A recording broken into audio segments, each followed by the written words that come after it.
À l'occasion du sommet du G20 le 9 et 10 septembre 2023 à New Delhi en Inde, le roitelet dictateur Emmanuel Macron a animé une conférence de presse où il aborde la question épineuse du Niger. Sans plus tarder, chers abonnés, je vais vous expliquer brièvement dans cette vidéo. Let's go! Salutations à la communauté, salutations peuple africain, salutations révolutionnaires. Avant de continuer, je vous fais écouter la vidéo de la conférence de ce rejetant Macron à New Delhi où il répond à des questions d'un journaliste concernant la situation au Niger et des militaires au pouvoir. Une fois la vidéo terminée, je vais lui répondre et donner mon analyse, mon avis concernant cette conférence avec ses déclarations farfelues, mensongères. Juste une question à propos du Niger. Je voulais savoir comment vous réagissiez aux accusations de la junte qui soupçonne la France, qui accuse la France de préparer une intervention militaire contre le Niger, d'une part, et d'autre part, savoir où en sont les discussions, les réflexions du côté français sur un redéploiement des troupes françaises dont la junte exige le départ. Est-ce que c'est un redéploiement à l'intérieur des frontières du Niger? Est-ce que c'est un rapatriement de certaines forces? Si vous pouviez donner des précisions, merci. Merci beaucoup. La France, les forces françaises ont été mises en place sur le sol du Niger à la demande du Niger.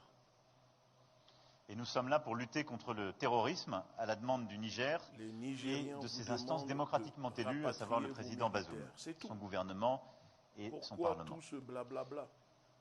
Nous avons d'ailleurs eu une action efficace qui a drastiquement réduit les attaques terroristes sur le sol du Niger. Et nous l'avons fait au prix de la vie de plusieurs soldats français. Et j'ai une pensée pour la mémoire de ces derniers et de leurs familles à chaque fois que j'évoque ce sujet. Un coup d'État depuis juillet dernier retient en otage un président démocratiquement élu. La France a une position simple. Nous le condamnons. Nous demandons la libération du président Bazoum et la restauration de l'ordre constitutionnel. Et nous ne reconnaissons aucune légitimité aux déclarations des putschistes. Puisque le président Bazoum n'a pas renoncé à son pouvoir. Et donc, si nous redéployons quoi que ce soit, je ne le ferai qu'à la demande du président Bazoum et en coordination avec lui. Pas avec des responsables qui aujourd'hui prennent en otage un président. Sur ce sujet, depuis le premier jour, la France se coordonne avec l'ensemble des présidents de la région et des chefs d'État et de gouvernement, et nous soutenons pleinement les positions de la CEDEAO. La CEDEAO a condamné ce putsch, elle a pris des sanctions, tout comme l'UMOA, et la CEDEAO continue le travail pour libérer le président Bazoum et permettre de résoudre ce sujet. La France est à ses côtés et le soutient. Sur le reste, je n'ai pas d'intention, tant que la situation est celle-ci, elle gèle en quelque sorte tout, puisque la seule personne avec qui nous avons légitimement parlé est le président Bazoum. Vous avez écouté les propos de ce président que la majorité des Français rejettent. Et donc, pour répondre au rejetant Macron, Bazoum n'est pas élu démocratiquement, mais imposé au peuple nigérien grâce à des magouilles, un semblant d'oligarchie électorale que la France a mis en place pour ramener au pouvoir ce ex-terroriste, agent de la DGSE, à la tête du Niger. Donc, quand on écoute les propos de Macron, il est intéressant de noter, je dis bien, de noter les différences de langage impérialiste, colonialiste utilisées par Macron, l'Union européenne, les États-Unis et certains médias propagandistes qui appellent Mohamed Bazoum, entre guillemets, président légitime et élu démocratiquement.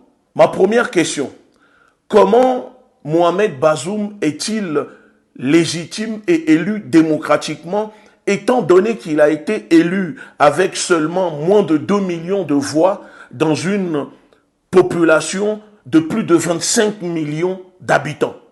Deuxième question, cette élection n'avait pas été entachée de nombreuses fraudes dénoncées par les populations et l'opposition à l'époque et d'ailleurs réprimées dans le sang avec l'aide de la France quand Bazoum avait été coopté au pouvoir par l'aide de l'Élysée, de la DGSE et du Quai d'Orsay. Et ce que je dis, je peux le prouver. Je vous mets ici une vidéo, vous verrez par vous-même. Au Niger, le gouvernement a fait le point des violences qui ont suivi la publication des résultats de la présidentielle de dimanche. Des pertes en vies humaines et des dégâts matériels ont été établis par les autorités jeudi. Des interpellations sont en cours, selon le ministre de l'Intérieur. Les manifestations qui se sont tenues, évidemment, il y a eu un bilan. Malheureusement, on déplore 2 morts. Et d'ailleurs, je tiens également à souligner que la moitié du Niger n'a pas voté étant donné que le Niger est frappé par le terrorisme.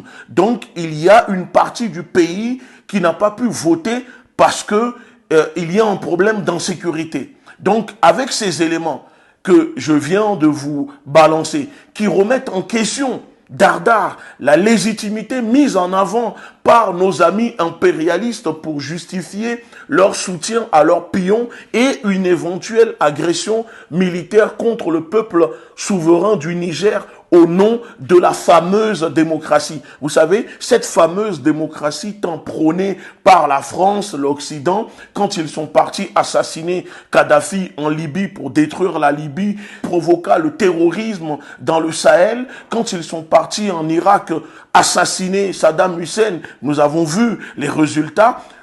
Pour eux, quand ils viennent envahir un pays, c'est toujours au nom de leur fameuse démocratie, mais pas la démocratie des peuples qu'ils viennent envahir. Et pour ceux qui ne sont pas armés idéologiquement, quand un président d'un pays comme la France, qui se dit État de droit, pays de droits de l'homme, soutient une organisation inféodée de la sous-région, en l'occurrence ici la CEDEAO, qui applique des sanctions illégales, illégitimes, criminelles, en totale violation de ses propres tests, ça laisse à réfléchir.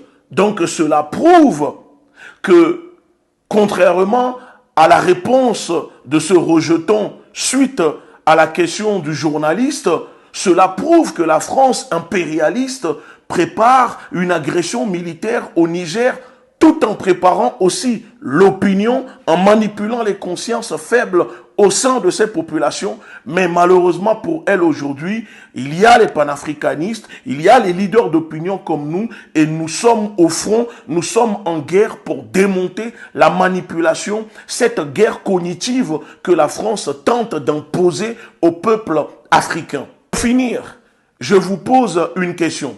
Quel attentat a été préparé depuis l'Afrique, depuis le Sahel, et perpétré en France contre les Français par des terroristes africains du Sahel qui justifient aujourd'hui l'occupation illégale des terres africaines par l'armée d'occupation française?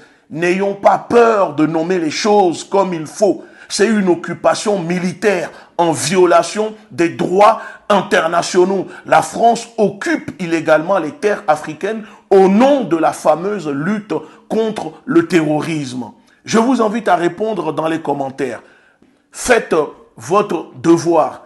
Partagez cette vidéo, taguez vos amis dans les commentaires. La révolution est en marche, armons-nous idéologiquement.